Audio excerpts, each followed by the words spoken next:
플랫폼 전도란 무엇인가라는 제목의 말씀을 우리에게 주셨습니다. 할렐루야. 옆에 계신 성도님들과 행복한 인사를 하겠습니다. 오늘도 행복해 보이십니다. 행복한 삶을 살며 플랫폼 전도의 축복을 누리며 삽시다. 행복한 삶을 살며 플랫폼 전도의 축복을 누리며 삽시다. 벌써 9월이 시작되었습니다. 이제 237년도를 위한 응답25란 언약의 말씀을 붙잡고 시작한 2023년도도 4개월밖에 남지 않았습니다. 237 전도는 세계 복음화를 위한 새로운 전도 전략이고 25 응답은 하나님이 함께 하시는 증거를 주시겠다는 것입니다. 그리고 세계 복음화를 위한 새로운 전도 전략은 237년도 이전에는 전도를 하기 위해 성도들이 사람을 찾아가서 복음을 전하지 않았습니까? 이제는 사람들이 교회와 성도들을 찾아오도록 하는 플랫폼 전도라고 했습니다.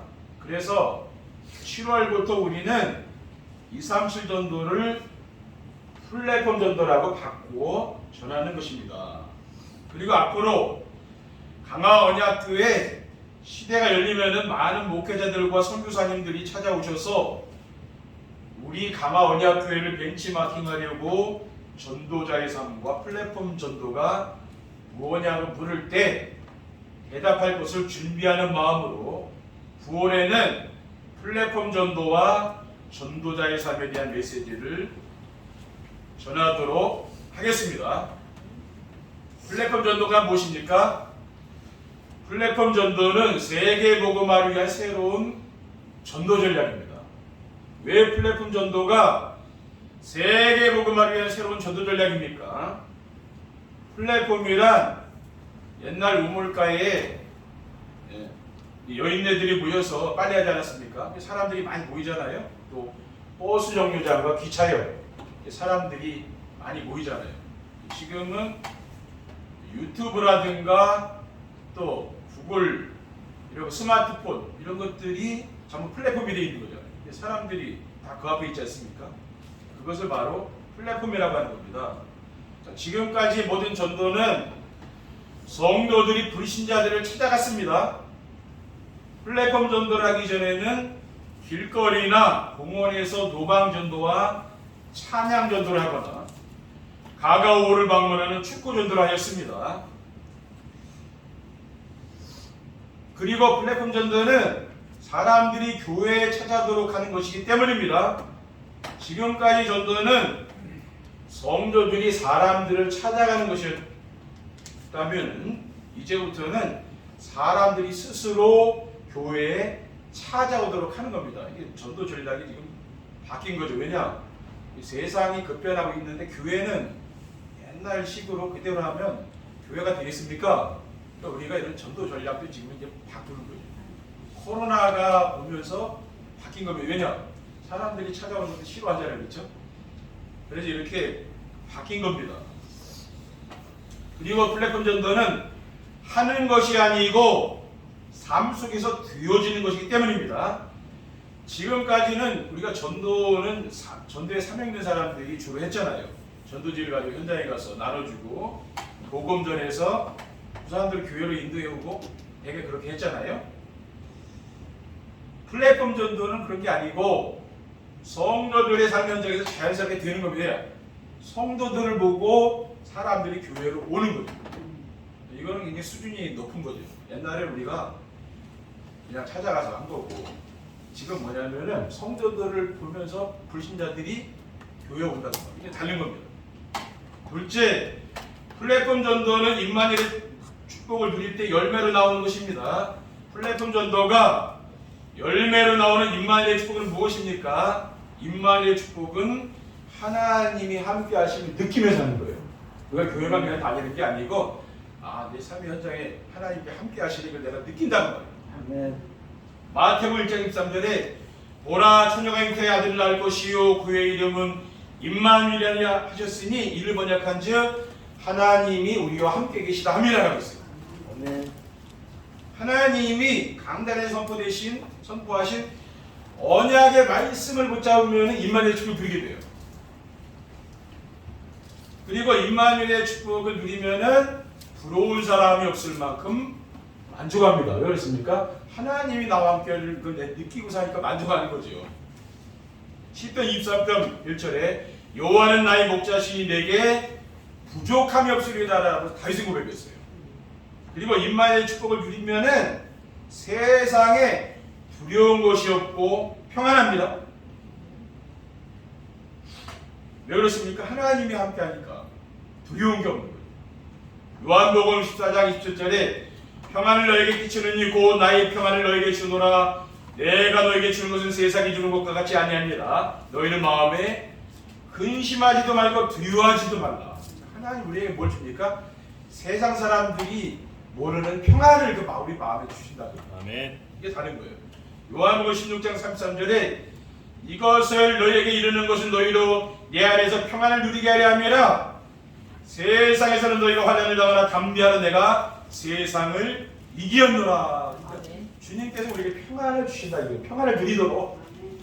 이게 세상 사람들이 얼마나 지금 두려움과 이런 것을 삽니까? 그렇죠. 불안하고. 근데 우리는 믿는 성도들은 그 마음이 평안하다는 말이에요. 저는 이것을 지금 행복이라고 말씀드리고 있는 겁니다.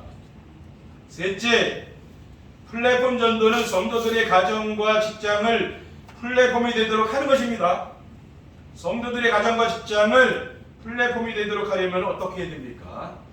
플랫폼은 사람들에게 필요한 것이 있어서 사람들이 찾아오는 곳을 말해요. 사람들이 이렇게 모이는 데 있잖아요. 뭐가 좋아서 사람들이 이렇게 모일까? 그것을 플랫폼이라고 하는 거예요. 사람들에게 정말 필요한 것이 무엇입니까? 저는 세상 모든 사람에게 가장 필요한 것이 행복이라고 믿고 저는 전하고 있습니다. 신명기 33장 29절에 이스라엘이여 너는 행복한 사람이로다. 여호와의 권을 너같이 얻은 백성이 누구냐? 그는 너를 돕는 방패시요 내 영광의 칼이시로다. 내 대적이 내게 복종하리니 내가 그들의 높은 곳을 밟으리로다. 너는 행복한 사람이라고 했잖아요. 그리고 모든 사람에게 필요한 것은 자신의 고민을 나눌 수 있는 친구입니다. 지금 현대 사회에 가장 필요한 게 뭡니까? 친구예요. 친구. 사람들이 친구가 없고 마음을 나눌 수 있는 친구가 없는 거죠. 그렇죠? 외롭게 살아갈 수밖에 없는 거예요. 세상 사람들은 자신의 마음을 터놓고 얘기할 수 있는 친구가 없어서 외롭고 쓸쓸하게 살아가고 있잖아요. 때로는 남편에게 아내에게 못할 말을 해야 될 때도 있잖아요. 친구가 필요한 거 아닙니까? 그렇죠? 모든 성도들이 우리 주변에 있는 외톨이로 살아가는 사람들에게 친절하게 해주고 친구가 해주고. 왜? 세상 사람들은 의외로 외롭게 사는 사람 많거든요. 우리 주변에. 그런 사람들을 가까이 해주고 대화해주고 친구 삼으면 된다니까요. 그리고 플랫폼이 되려면은 사람들의 고민을 들어주고 답을 줄 수 있어야 됩니다. 왜 그러냐면 이 세상에 문제 없는 사람은 한 사람도 없다니까요. 다 문제가 있어요. 사람들이 가지고 있는 문제는 다르지만은 근본 원인은 같습니다. 뭡니까? 인간의 생사복을 주관하시는 창조주 하나님을 떠나서부터 모든 문제가 왔다는 거예요. 시편 14편 2절에 3절에 여호와께서 하늘에서 인생을 굽어 살피사 지각이 있어 하나님을 찾는 자가 있는가 보려 하신즉 다 치우쳐 함께 더러운 자가 되고 선을 행하는 자는 없나니 하나도 없도다라고 했어요. 아멘. 모든 만물을 지으시고 다스리시는 창조주 하나님을 만나서 그분과 함께 지내면은 인생의 모든 문제는 끝납니다. 하나님 만나지 않으면은 인생 문제 해결 안 된다니까요. 계속 그 문제가요 반복돼요. 또 좀 해결된 것 같으면 또 생기고 계속 그런다니까요. 플랫폼 전도가 되려면은 무엇을 해야 됩니까? 인생의 근본 문제와 해답을 알고 있어야 됩니다.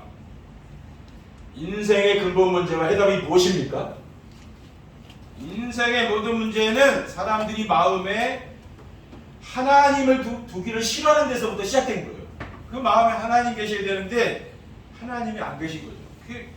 여기에서 모든 문제가 온 겁니다. 로마서 1장 28절에 31절에 또한 그들이 마음에 하나님 두기를 싫어하며 하나님께서 그들을 그 상실한 마음대로 내버려 주사 합당하지 못한 일을 하게 하셨으니 곧 모든 불의추와 탐욕 악의가 가득한 자요 시기살인 분쟁 사기 악독이 가득한 자요 수군수군하는 자요 비방하는 자요 하나님께서 미워하시는 자요 능욕하는 자요 교만한 자요 자랑하는 자요 악을 도모하는 자요 부모를 거역하는 자요 우매한 자요 배약하는 자요 무장한 자요 무자비한 자라 그들이 이 같은 일을 행하는 자는 세형에 해당한다고 하나님께서 정하심을 알고도 자기들만 행할 뿐 아니라 또한 그런 일을 행하는 자들을 옳다느니라. 지금 아멘. 세상 사람들의 문제는 뭡니까? 지금 이 말씀이거든요. 세상의 문제는 이렇게 지금 살아가고 있는 문제거든요. 그리고 하나님이 없는 사람은 자기중심, 물질중심, 성공중심으로 세상을 살아가고 있습니다. 태어나부터 가지고 있는 문제가 뭡니까? 그게 나만 아는 나중심, 물질중심, 또 세상 성공중심. 지금 세상 사람들이 살고 있거든요. 믿는 성도들도 지금 어떻게 삽니까? 이렇게 산다니까요. 이게 뭡니까? 사탄이 만들어 놓은 함정이니까 여기 빠지면 못 나옵니다. 그렇죠? 여기 함정 속에 다 갇혀 있는 거예요. 창세기 3장 2절에 5절에 여자가 뱀에게 말하되 동산나무 열매를 우리가 먹을 수 있으나 동산 중에 있는 나무 열매는 하나님 말씀에 너희는 먹지도 말고 만지도 말라 너희가 죽을까 하노라 하셨느니라. 뱀이 여자에게 이르되 너희가 결코 죽지 아니하리라. 너희가 그것을 먹는 날에는 너희는 이발이 가지요 하나님과 같이 되어 선악을 할 줄 하나님이 아심이라. 그러니까 이 사탄이 하와를 어떻게 유혹했습니까? 이 선악과를 먹으면은 하나님과 같이 된다고 그랬잖아요. 그러니까 우리 인간이 하나님과 같이 되는 거 그게 뭡니까? 그게 자기 중심 아니에요, 그렇죠? 그렇게 살고 있는 거죠, 세상 사람들. 그래서 인생의 근본 문제의 해답은 그리스도의 비밀을 알고 마음의 구주로 영접하면 돼요. 아멘. 다른 곳으로는 나중심, 물질중심, 성공중심에서 나올 수가 없는 거예요. 그리스도로만 나올 수가 있습니다. 창세기 4장 15절에 내가 너를 여자 원수가 되게 하고 내 후손도 여자 원수가 되게 하리니 여자의 손은 네 머리를 상하게 할 것이요 너는 그의 발꿈치를 상하게 할 것입니다. 이 여자의 후손. 그리스도는 여자의 후손 아닙니까? 왜냐? 천의 몸에 태어났으니까 여자의 후손이죠. 우리는 남자의 후손이고 그렇죠? 다른 거예요. 그러니까 이거는 원죄가 없는 거죠. 그래서 뱀은 뭡니까? 사탄입니다. 그 사탄의 머리를 깨뜨리신 왕이 누굽니까? 그리스도. 그래서 여자의 후손은 바로 예수 그리스도입니다. 마태복음 16장 16절 17절에 시몬 베드로가 대답하여 이르되 주는 그리스도시요 살아계신 하나님의 아들이십니다. 예수께서 대답하여 이르시되 바유나 시몬아 네가 복이 있도다. 이를 내게 하게 하는 혈육이 아니요 하늘에 계신 내 아버지십니다. 진짜 복 있는 사람은 예수님 뭐라 했습니까? 주는 그리스도시요 살아계신 하나님이라고 고백하는 사람이 진짜 복 받은 사람이에요. 세상의 그 복이 그 기준이 아니라니까요. 예수님은 산상보훈에서도 얘기했잖아요. 어떤 사람이 복 있는 사람이라고 얘기했잖아요. 그렇죠? 세상 사람들하고 기준은 다른 거죠. 우리하고. 둘째, 그리스도께서 회복해 놓으신 하나님 나라를 누려야 됩니다. 그리스도께서 회복해 놓으신 하나님 나라는 어떤 것입니까? 하나님 나라는 하나님이 다스리시는 왕국입니다. 하나님 나라는 아담이 사탄의 유혹을 받아서 하나님 말씀을 불순종했잖아요. 그래서 하나님 그 맛에 선악과를 따먹고 잃어버렸어요. 하나님 나라 잃어버렸는데 그리스도께서 오셔서 회복해 놓으신 나라가 바로 하나님 나라예요. 세상 사람들은 안 보입니다. 그렇죠? 믿는 자에게만 보이는 거예요. 마태복음 4장 17절에 이때부터 예수께서 비로소 전파에 이르시되 회개하라 천국이 가까이 왔느니라 하시더라라고 했어요. 예수님이 처음 제자들과 공생하면서 이 말씀을 제일 먼저 했다니까요. 성경 전체는 뭘 말합니까? 하나님 나라에 대해서 얘기하고 있는 거예요. 하나님 나라는 하나님 말씀을 법으로 삼고 하나님이 통치하시는 곳입니다. 그렇기 때문에 교회는 뭡니까? 하나님 말씀으로 모든 것을 하잖아요. 제 목사가 마음대로 교회를 움직이지 않습니다. 저는 그렇게 목회 안 합니다. 어떻게 합니까? 말씀으로 인도하는 성도들을. 그렇죠. 제가 그 신부를 말하는 게 주의종은 그 일을 하는 거예요. 강단에서. 저는 그게 제일 중요한 일이라고 저는 보고 있습니다. 왜냐? 성도님들이 예배를 통해서 하나님께 영광 돌리고 이 말씀에 은혜 받기 위해서 교회 나오신 거예요. 그렇죠. 아멘. 제 얘기를 들으러 오신 건 아니잖아요. 그리고 하나님 나라는 흑암 세력이 결박되고 떠나가는 것입니다. 흑암 세력이 뭡니까? 세상 염려, 의식, 걱정, 또 두려움, 불평불만 이런 것입니다. 세상에 가득하잖아요. 마태복음 7장 31절 33절에 그러므로 염려하여 이르기를 무엇을 먹을까 무엇을 마실까 무엇을 입을까 하지 말라 이는 다 이방인들이 구하는 것이라 이 모든 것이 너에게 있어야 할 줄을 아시느니라. 그러니 너희는 먼저 그의 나라와 그의 의를 구하라. 그리하면 이 모든 것을 너에게 도하시리라 라고 했습니다. 세상 것 그때부터 염려하고 걱정하는 거잖아요. 그거는 하나님이 다 주신다 그랬거든요. 너희는 하나님 나라와 그의 의를 구하라 했잖아요. 그리고 하나님 나라는 이 세상에서 보좌의 축복을 누리며 사는 것입니다. 하나님은 지금도 우리와 함께 계시고 보좌에 계시고 하늘 보좌에 계시는 분 아닙니까? 또 우리 보좌의 축복을 누려야 되는 거죠. 하늘 보좌에 계신 창조주 하나님이 우리와 함께 하시는 축복을 누리며 사는 것을 말해요. 그게 보좌의 축복이라고 하는 거예요. 본문 3절에 그가 고난받으신 후에 또한 그들에게 확실한 많은 증거로 친히 살아계심을 나타내사 40일 동안 그들에게 보이시며 하나님 나라의 말씀하십니다. 예수님께서 감람산의 제자들을 불러놓고 마지막으로 이 땅에서 40일 동안 말씀하시니까 하나님 나라라니까요. 그리고 승천하셨잖아요. 감람산에 승천하셨거든요. 셋째, 그리스도께서 제자들에게 약속하신 성령 충만을 받아 증인의 삶을 살아야 됩니다. 예수 그리스도께서 제자들에게 약속하신 성령 충만이 뭡니까? 감람산에서 성령 충만을 약속을 주시고 승천하셨잖아요. 그게 중요한 거잖아요. 성령 충만은 하나님이 함께 하시는 증거가 삶 속에서 나타나는 우리의 삶 속에서 하나님이 함께 하시는 게 보인다는 거죠. 초대교회는 성령 충만 받은 초대교회는 어땠습니까? 사도행 2장 43절에 47절에 사람마다 두려워하는데 사도들로 말미암아 기사와 표적이 많이 나타나니 믿는 사람이 다 함께 있어 모든 물건을 서로 통용하고 또 재산과 소유를 팔아 각 사람의 필요를 따라 나눠주며 날마다 마음을 같이하여 성전에 메우기를 힘쓰고 집에서 떡을 떼며 기쁨과 순전한 마음으로 음식을 먹고 하나님을 찬미하며 또 온 백성에게 칭송을 받으니 주께서 구원받은 사람을 날마다 더하게 하시니라. 이러한 역사들이 초대교회에 나타났다니까요. 우리 교회도 이런 초대교회 같은 교회가 되어야 되는 거 아닙니까? 그렇죠? 우리 장로님 말씀하시더라고요. 우리 교회가 초대교회 같다 그런 말씀을 하시더라고요. 아멘. 우리 교회가 뭡니까? 좋은 교회 아니에요, 그렇죠? 그리고 성령 충만 받으면 자신의 무능과 환경을 극복할 수가 있습니다. 다른 곳으로는 환경이 극복이 안 되죠. 성령 충만 받아야 됩니다. 그래야 어려운 환경을 우리가 이겨나갈 수 있는 힘이 생깁니다. 아멘.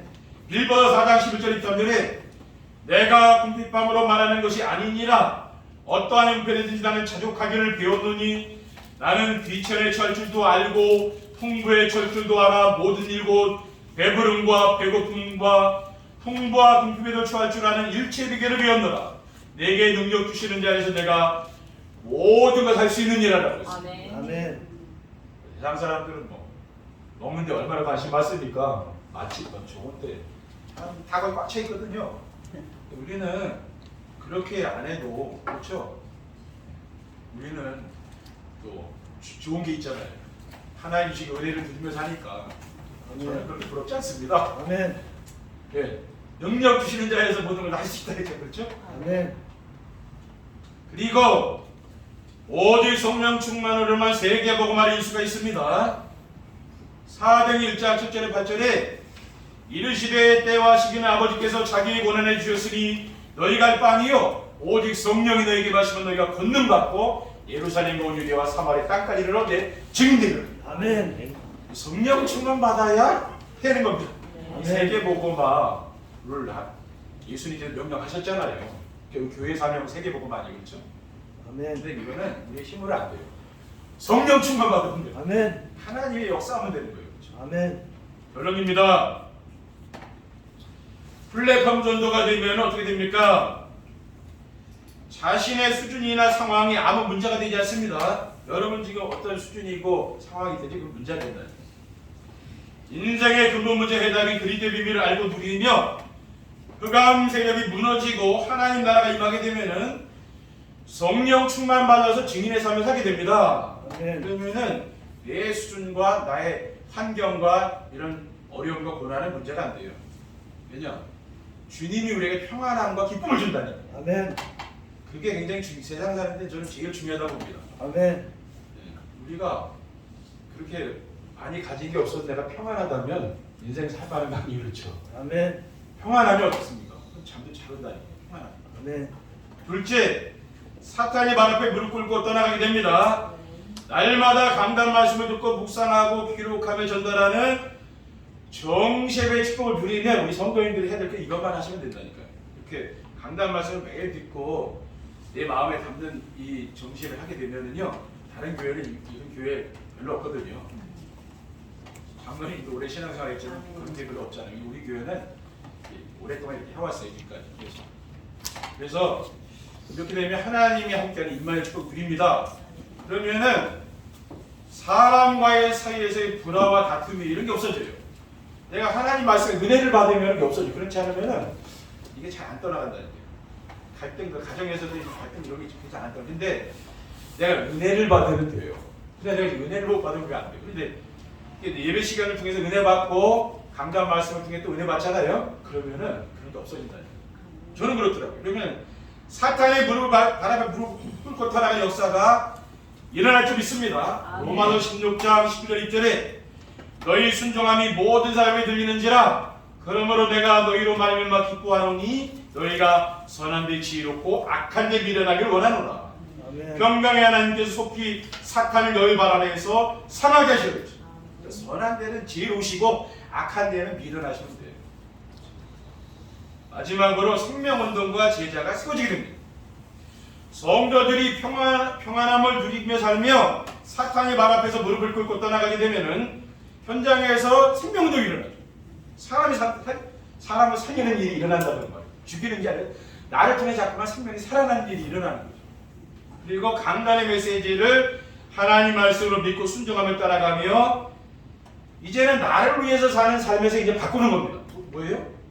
하나님 나라를 위한 삶으로 바꾸는 거죠.